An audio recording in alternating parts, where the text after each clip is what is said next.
ఈ వీడియో డిస్క్రిప్షన్లో అటాచ్ చేసిన ఈ సృష్టి ఎలా పుట్టింది అనే ఒక వీడియోలో ఒక అన్య మతస్థుడు హిందూ పురాణాలను విమర్శనాత్మక దృష్టితో చూస్తూ బ్రహ్మదేవుడు తన కుమార్తె అయిన సరస్వతీదేవిని పెళ్లి చేసుకున్నాడు అన్నాడు.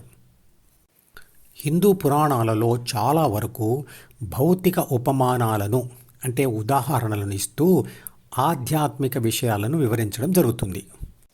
ఆ విమర్శకుడు ఈ భౌతిక ఉపమానమును కూడా భౌతిక దృష్టితోనే అర్థం చేసుకోవడం వల్ల అతనికి ఈ అభిప్రాయం ఏర్పడింది.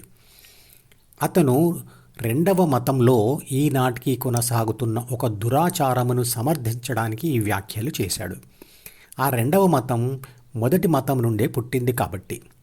అతను ఇంకా ఇలా అంటాడు, ఇలా జరగడానికి కారణం ఆదిమ మానవుని కాలంలో పెళ్ళిళ్ళు అనేవి ఉండేవి కాదు, కాబట్టి వావి వరుసలు ఉండేవి కాదు, అందువల్ల ప్రపంచమంతా కూడా తల్లి తండ్రి అన్న చెల్లెలు అనే బంధాలు ఉండేవి కాదు, అందువల్ల ఎవరు ఎవరినైనా పెళ్లి చేసుకునేవారు, అంటే శారీరక సంబంధాలు ఏర్పరచుకునేవారు అంటూ ఆ రెండో మతంలో ఈ రోజుల్లో కూడా ఉన్న ఒక ఆచారాన్ని అతను సమర్థించినట్లుగా ఉంది. కానీ అతను చెప్పిన పరిస్థితి రాతి యుగంలో అంటే సంస్కారం లేని రోజుల్లో ఉండేది. కానీ బ్రహ్మ, విష్ణువు, పరమేశ్వరుడు, సరస్వతి, దేవతలు అనేది రాతి యుగం నాటిది కాదు. అది వేదాల కాలం. వేదకాలంలో మానవ సంస్కారం అత్యున్నత దశలో ఉండేది. ఆ రెండో మతం వాళ్ళు రాతి యుగంలోనే కాకుండా ఈ రోజుల్లో కూడా ఆ ఆచారాలను పాటిస్తూ కుమార్తెలను చెల్లెళ్లను కూడా పెళ్లి చేసుకుంటున్నారు. ఇక్కడ రెండు విషయాలు వివరించదలుచుకున్నాను. ఒకటి, అతను చెప్పిన సిద్ధాంతాన్ని మనం నిజమని అనుకుందాం. అయినప్పటికీ కూడా ఒకప్పటి ఆదిమ మానవుని కాలంలో అలా ఉంది అంటే అర్థం ఉంది. కానీ ఈ రోజుల్లో సభ్య సమాజంను చూసి కూడా ఆ రెండో మతం వాళ్ళు తమ ఆచారంలో కొనసాగిస్తూ ఉన్నారు. అంటే ఆ మత ఆచారాలను మనం సమర్థించవచ్చా? ఇక రెండవ విషయం, శక్తి దృక్పథంతో అర్థం చేసుకోవలసిన భగవద్గీత లాంటి ఆధ్యాత్మిక గ్రంథాల వివరణలలో తేలికగా అర్థం చేసుకోవడానికి కొన్ని భౌతిక ఉదాహరణలు చెప్పబడ్డవే కానీ అవి భౌతిక జీవనానికి ఉద్దేశించినవి కాదు. వాటిని భౌతిక దృక్పథంతో చూడకూడదు. అతను చెప్పిన విషయానికి శాస్త్రీయ వివరణ. సైన్స్ ప్రకారం big bang theory, energy conservation theorem, energy mass equivalence థీరంల ప్రకారం ఏ శక్తి అయితే పదార్థాలను నిరంతరంగా శక్తిగా మారుస్తుందో మరియు శక్తిని పదార్థంగా మారుస్తుందో, ఏ శక్తి అయితే పదార్థములను మరియు శక్తులను సృష్టిస్తుందో అది సనాతనం అంటే శాశ్వతం, మారకుండా స్థిరంగా ఉంటుంది. దానినే మన పూర్వీకులు సనాతన ధర్మం లేదా విశ్వధర్మం లేదా విశ్వశక్తి లేదా పరమాత్మ లేదా పరబ్రహ్మ అన్నారు. ఈ పరబ్రహ్మ నుండే విశ్వంలోని నక్షత్రాలు, మిల్కీవేలు, గెలాక్సీలు, సూర్యుడు, భూమి, చంద్రుడు లాంటి పదార్థాలతో కూడిన వస్తువులు ఏర్పడ్డాయి. ఆ పరబ్రహ్మ నుండే విద్యుత్ శక్తి, అయస్కాంత శక్తి, రసాయన శక్తి, స్థితి శక్తి, గతిశక్తి, పరమాణు శక్తి, భూమి ఆకర్షణ శక్తి లాంటి అనేక శక్తులు వచ్చాయి. మనిషిలోని ఆత్మ కూడా ఒక శక్తియే. అది కూడా పరబ్రహ్మ నుండి వచ్చింది.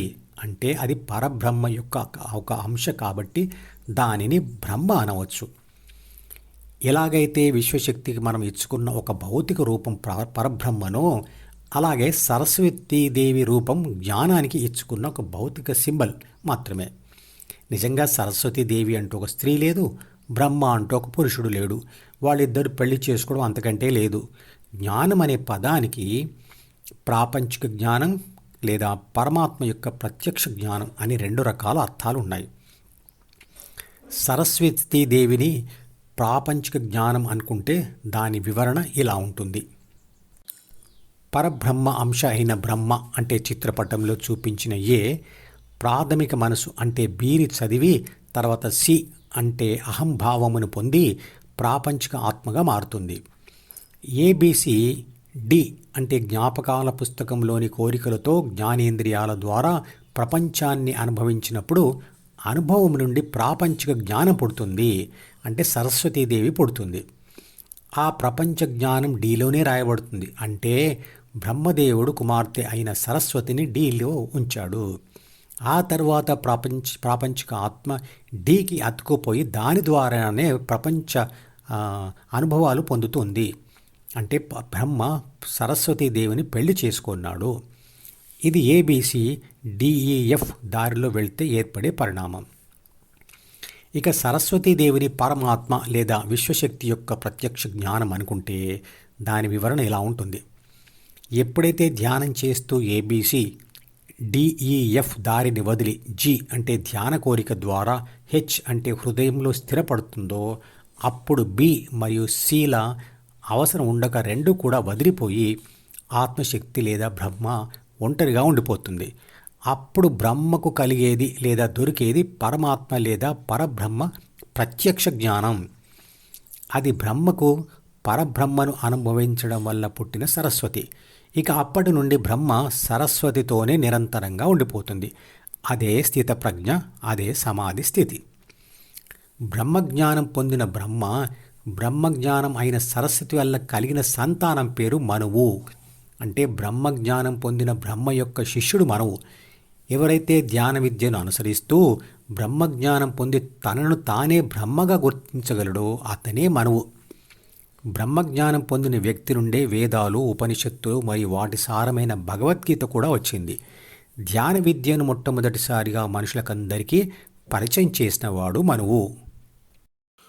ఈ ఛానల్కి సబ్స్క్రైబ్ చేస్తే మీకు మాత్రమే క్రమం తప్పకుండా అన్ని వీడియోలు చూసే అవకాశం ఉంటుంది.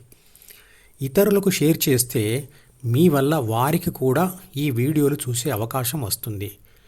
లైక్ చేస్తే యూట్యూబ్ మేనేజ్మెంట్ మరికొందరికి ఈ వీడియోలను చూసే అవకాశం ఇస్తుంది. మీరు సబ్స్క్రైబ్, షేర్ మరియు లైక్ కూడా చేస్తే ఎక్కువ మందికి ధ్యానం గురించి తెలిసి సనాతన ధర్మాన్ని వ్యాపింపచేసి దానిని కాపాడే ప్రయత్నం చేస్తారు. ధర్మో రక్షతి రక్షితః.